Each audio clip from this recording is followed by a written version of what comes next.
বিহালীৰ নিৰ্বাচন এটা সাধাৰণ নিৰ্বাচন আছিল, অৰ্থাৎ বিজেপি দলৰ দখলত থকা আসনখন আমি তাক পুনৰ আমি যাতে ৰাখিব পাৰো তাৰ বাবে আমি প্ৰচেষ্টা কৰিছিলোঁ।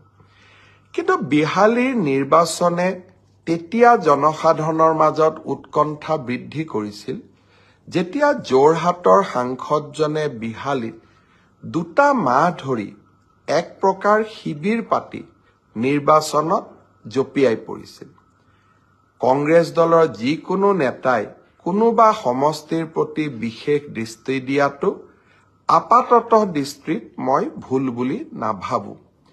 কিন্তু এটা কথা মই বাৰে বাৰে মোৰ মনত আহিছিলে আৰু সেই কথাটো মই নিৰ্বাচনী সভাসমূহতো এক প্ৰকাৰ কৈছিলোঁ যে 5টা সমষ্টি